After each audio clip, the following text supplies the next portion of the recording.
እግዚአብሔር በመካከላችን አለ እግዚአብሔር ደግሞ ከፍተኛውን ስፍራ እንዲይዝ እንጸልያለን ምክንያቱም የእግዚአብሔር ቃል በኃይል ማሸነፍ አለበት ዛሬ አሜን በምን አይነት ሁኔታ እንደመጣችሁ እናንተ ነው የምታውቁት እኔ አላውቅም ነገር ግን የእግዚአብሔር ቃል በሚመጣበት ጊዜ የመጣችሁበትን ሁኔታ የመጣችሁበትን ኮንዲሽን እግዚአብሔር በቃሉ ይለውጣል አሜን ምክንያቱም የእግዚአብሔር ቃል የሚያሸንፍ ነው አሜን ማለት ትችላላችሁ እግዚአብሔር በቃሉ ያሸንፋል ዛሬ የእግዚአብሔር ቃል በኃይል በመካከላችን ይገለጣል የሰራዊት ጌታ እግዚአብሔር በክርስቶስ ኢየሱስ ስም እጅግ አድርገን እናመሰግናለን አንተ መልካም አባት ስለሆንክ መልካም አምላክ ስለሆንክ እናመሰግናለን ከቃልህ የተነሳ ያለንበት ሁኔታ ስለሚለወጥ ከቃልህ የተነሳ ያለንበት ሁኔታ ወደሚበልጥ ስለሚሻገር እናመሰግናለን ጌታ እግዚአብሔር ይናገራልና እኛም ልባችን እንከፍታለን እግዚአብሔር ሆይ ስትናገር መስማት የምንችልበትን የልቦናዎቻችን አይኖች እንዲበሩ በኢየሱስ ክርስቶስ ስም ጸልያለሁኝ ቃልህን የሚቋቋም ማንም ኃይል በኢየሱስ ክርስቶስ ስም በዚህ ስፍራ ቦታ የለውም አሜን በክርስቶስ ኢየሱስ ስም ጸልየናል እግዚአብሔር የተባረከ ይሁን በጣም ደስተኛ ነኝ ዛሬ በመካከላችሁ የእግዚአብሔርን ቃል ለማካፈል በመቻሌ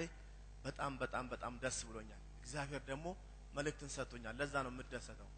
ሌላ ምንም አይደለም እግዚአብሔር መልእክትን ስለሰጠኝ በጣም ደስተኛ ነኝ የእግዚአብሔር መልእክት ሲመጣ ደግሞ ህዝቡ ካለበት ቦታ ይሻገራል አሜን በሉ እስኪ በዚህ ቦታ አንድ ቆም እድል የሰጡኝን ሰዎች ማመስገን እፈልጋለሁ ፓስተር ሻዳይን በጣም አመሰግናለሁ በጣም የምወደው በህይወቴ ትልቅ ቦታ ያለው ሰው ፓስተር ሻዳይ ነው ፕሬዝ ጋድ እስኪ አመስግኑልኝ እስኪ አጨብጭቡ ከፋት ምክንያቱም እሱን ማመስገን ደስ ይለኛል ሁሉ ጊዜ በጣም የምወደው እግዚአብሔር ሰው ነው ደግሞ አሉ ሌሎችም ፓስተሮች እግዚአብሔር ይባርካቸው ትንሽ ጉባኤ ለኔ የሚሰጡ ደግሞ አሉ በማማከር በማስተማር ፓስተር ወንዴ ፓስተር ጆሹዋ እግዚአብሔርን ቃል ለሰዎች ማካፈል ትችላለህ ብለው በኔ ያመኑ ሰዎች አሉ እነሱንም ጌታ ይባርካቸው ማለት ፈልጋለሁኝ እግዚአብሔርን ስለሁሉ እጅግ አድርገን እናመሰግናለን በጣም የምወደው ደግሞ ሰሌ አለ አሜን ሰሌ ደግሞ በጣም የምወደው ወዳጄ ነው በጣም የሚገርም ጥሩ የሆነ የእግዚአብሔር ሰው ነው ትክክለኛ ክርስቲያን ነው እግዚአብሔር የተባረከ ስለሱ ጌታን እጅግ አድርጌ አመሰግናለሁ ቅድም ትንሽ ስብከቴን ነው ደግሞ ወደ መውሰድ ያረጋው ነበር ትክክለኛ የእግዚአብሔር ሰው ነው የእግዚአብሔርን ቃል በትክክል ይሰብካል እግዚአብሔርን ነገርን በውስጣችን እንዲነሳሳ ያደርጋል ቅድም ይናገር ነበር አንድ ነገር ስለ እነዚህ አሩ ስለሚዘጉ ሰዎች ሲናገር ነበር እነሱ ይውላችሁ ምንም ነገር የሞተ እንጂ የተነሳ ጌታ የላችሁም ታውቃላችሁ አይደለ ሞቶ የቀረ አምላክን እያመለኩ አርብ እንግዲህ በዚህ ሀገር ምን እንደው ታውቃ ቀውጢ የሆነ የሥራ ሰዓት ላይ አርብ ላይ ዘግተው ይሄዳል እኮ ትልቅ እኮ ወንጌል እኮ አይገባችሁም እንዴ እነሱ የሞተ እንጂ የተነሳ ጌታ የሌላቸው ንግዳቸውን ዘግተው መሄድ ከቻሉ ምንም የሚከለክላቸው ነገር ከሌለ ሞትን ድል ያደረገ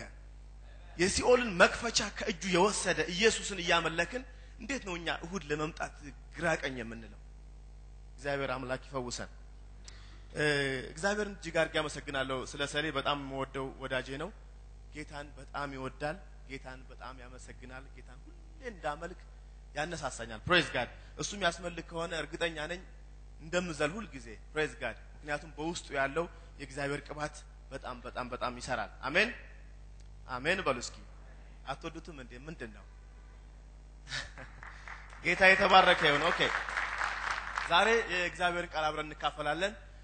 ባለፈው ሳምንት አንድ ቃል በዚህ ስፍራ እናገር ነበር በመዝሙር 92 ላይ ያለውን ቃል አብረን እናይ ነበር መጽሐፍ ቅዱሶቻችሁን የያዛችሁ ሰዎች ሁላችሁ መጽሐፍ ቅዱሶቻችሁን እንድታወጡ ፈልጋለሁ መጽሐፍ ቅዱስ የያዛችሁ ወደ ቤተክርስቲያን ስትመጡ መጽሐፍ ቅዱሳችሁን ማምጣት እንዳለባችሁ ፓስተር ሁሉ ጊዜ እናገራል መጽሐፍ ቅዱሶቻችሁን የያዛችሁ በመዝሙር 92 ላይ እናወጣለን ለምስጋና መነሳሳት ወይም ምስጋናን ከውስጣችን መቀስቀስ የሚል ቃል ነው ዛሬ አብረን የምንካፈለው አሜን እግዚአብሔርን ማመስገን መልካም እንደሆነ ዛሬ እንነጋገራለን ይሄ ትክክለኛ መልእክት ነው አሜን በሉ እስኪ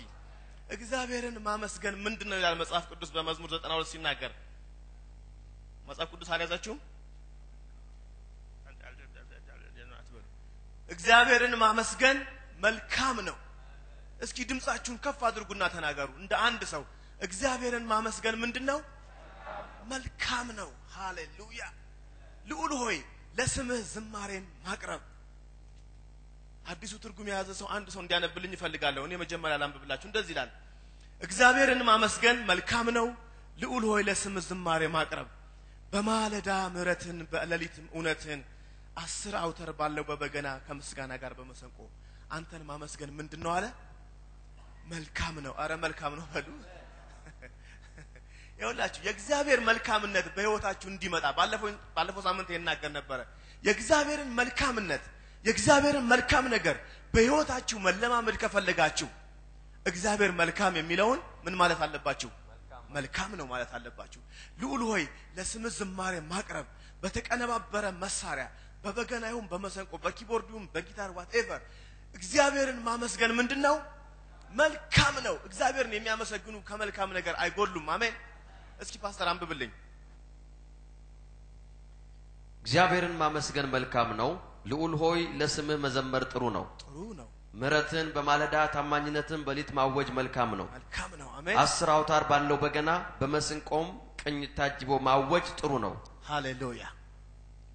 በጣም ደስ አይልም በጣም ምንድነው ይላል መልካምና ምንድነው ደግሞ ቀጥሎ የሚለው ጥሩ ነው እግዚአብሔርን ማመስገን የመሰለ ነገር የለም ይኸውላችሁ እናንተ ዛሬ ወደዚህ ለመጣችሁ ለእናንተ ብቻ ነው የምናገረው ለሌሎቹ አይጭነቃችሁ እዚህ የተገኛችሁ ዛሬ በጣም እድለኞች ናችሁ እግዚአብሔርን በእሁድ ማለዳ ሃሌሉያ እንዴት ደስ ይላል በእሁድ ማለዳ ሰው በሚጋፋበት ታውን በተጨናነቀበት በዚህ ማለዳ እግዚአብሔርን ለማመስገን መምጣት እንዴት መታደል ነው እስኪ ለራሳችሁ አጨብጭቡ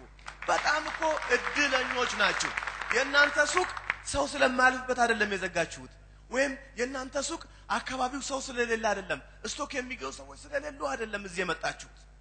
ነገር ግን እግዚአብሔርን ማመስገን መልካም ነው ይሻላል ብላችሁ ምን አድርጋችሁ ነው መርጣችሁ ነው አይደለም እንዴ ይኸውላ 1 2 3 ወይም 4 ሰዎች ናቸው እዚህ የማይነግዱ ሰዎች አሉት የቤተክርስቲያን ሙሉ ጊዜ አገልጋይ የሚባሉ የቀረነው ሁላችን ነጋዴዎች ነን አይደለም እንዴ ወይም ሌላ ሰው የቢሮ ሰራተኛ ካለ እሱ አይመለከተውም የቀረነው ሁላችን መልካም አድርገናል መልካም አድርጋችኋል እግዚአብሔርን ለማመስገን መምረጣችሁ በማለዳ ጠዋት ተነስቶ ልዑል ወደሚገኝበት ወደ ህልውናው መጥቶ ምስጋናውን ማወጅ እንዴት መልካም ነው በማለዳ ምሕረትህን መናገር በሌሊት ደግሞ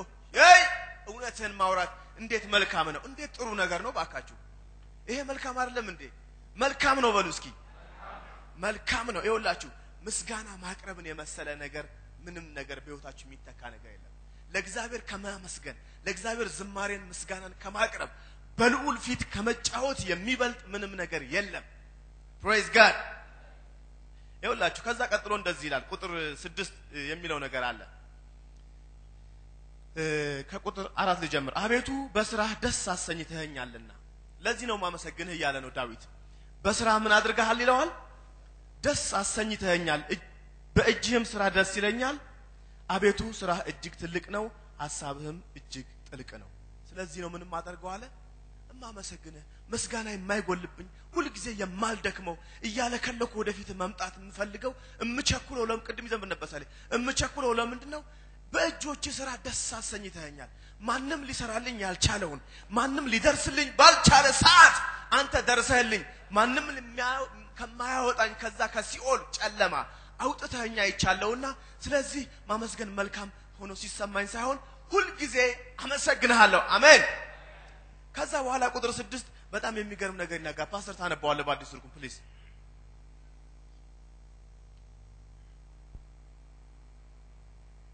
ደነሰው ይህን አያውቅም ነው ላላም አያስተውለውም ይኸውላችሁ አይዞ እዚህ ስለመጣ ነው ሰዎች ነው የምናወራው ያልመጡትን ቁጥር 6 ይለዋል ይሄን ማደርግ ሰው ምንድነው ይለዋል እኔ አይደለም የተናገርኩት እኔም አላነበብኩትም ምን ብሎ አነበበው ፓስተር ደነሰው ይህንን አያውቅም እንዴት አያውቅም አስተውልም እግዚአብሔር መልካም ሆኖ ሳለ የእጆቹ ስራ በፊቴ እየታዩ እግዚአብሔር መልካምነቱን በማለዳ ያሳየኝ የደረሰልኝ እግዚአብሔር ውለታው እየቆሰቆሰኝ እንዴት ነው ይሄንን ቺዬ ዝም ምለው እንዴት ነው ቆሜ አካሌ ሚጣናከረው praise god እኔ ደነዛ አይደለሁም በዚህ የመጣችሁ ሰዎች መልካም አድርጋችኋል መላችሁ ለዚህ ነው ምርጫችሁ እግዚአብሔርን ማመስገን ሆኗል ሌላው ምንላል ሁለተኛው ፓርት ላይ ነሆለል ይለዋል ነሆለል ምን እንደሆነ ነሆለል ሰው ደግሞ ይሄንን አያስተውልም። ስለዚህ ባትመጡ ምን ያደረጋችሁ እንደሆነ እግዚአብሔር ለማመስገን ባትመርጡ ምን ያደረጋችሁ እንደሆነ መጽሐፍ ቅዱስ በቁጥር 6 ላይ ግልጽ አድርጎ አስቀምጦልናል። ስለዚህ ሄዳችሁ ለጓደኞቻችሁ ይሄን ካሴት ሲሰጧቸው ምን ይሰማቸዋል? ነሆለልነትና ደነዝነት ይሰማቸዋል። መጽሐፍ ቅዱስ ነው የሚለው። አም ሶሪ መጽሐፍ ቅዱስ ደነዝ ሰው ይሄንን አያውቅም። ኢየሱስ ክርስቶስን የሚያክል የተነሳ ንጉስ እያለ ምን ያደነዝዛል እኮ ማለት ነው። ምን ሆነሃል ወዳጄ ሆይ ምንድነው ነሆለል የምትለው በታውን ውስጥ ይላል። እግዚአብሔር የተባረከ ይሁን። ይኸውላችሁ እንደዚህ አይነት የሚያነሆልል ነገር እግዚአብሔር ከዚህ ቤተክርስቲያን ላይ የሚያነሳበት ጊዜ ቅርብ ነው። እግዚአብሔር ከዚህ ቤተክርስቲያን ላይ ነሆላላዎችን ያነሳል። አሜን። መንፈሱን ይመታዋል። ከዛ በኋላ ሁሉም ባለፈው እንደተነጋገርነው ጥግ ድረስ በጧት ካልመጣችሁ ቦታ ታገኙ መቼም ጥግ ድረስ እግዚአብሔር ቦታውን ይሞላዋል። አሜን። ከዛ እንደገና ሌላ ፈንድሬዚንግ ፕሬዝ ጋድ። ከዛ በኋላ ይሆን በር ይሞላል። ከዛ ደግሞ ደርቦችን እንሰራለን በዛ ላይ ፕሬዝ ጋድ።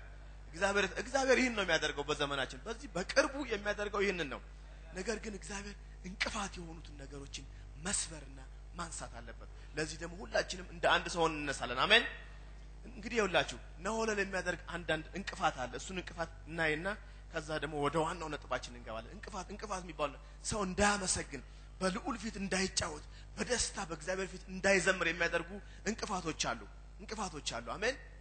እነዚህን እንቅፋቶች ማወቅ ስትችሉ አሁን ከመጣችሁት በላይ ለመምጣት ትቸኩላላችሁ። አሁን ምናልባት 5 ሰዓት ተኩል ከሆነ ፕሮግራም የምትደርሱት በኋላ ግን 3 ሰዓት ተኩል ላይ ደርሳችሁ ጸሎት አይጀመርም እንዴ ኳይሮቹ አይጨርሱም እንዴ ማለት ትጀምራላችሁ። ምክንያቱም እንቅፋቱን እግዚአብሔር ሲያሳያችሁ ከዛ ትጀምራላችሁ። እንቅፋቱን ወደዛ ታረጉና በጧት መጣት ትጀምራላችሁ። ፕሬዝ ጋድ አሜን በሉ እስኪ። ይኸውላችሁ አንደኛው ነጥብ ምንድነው?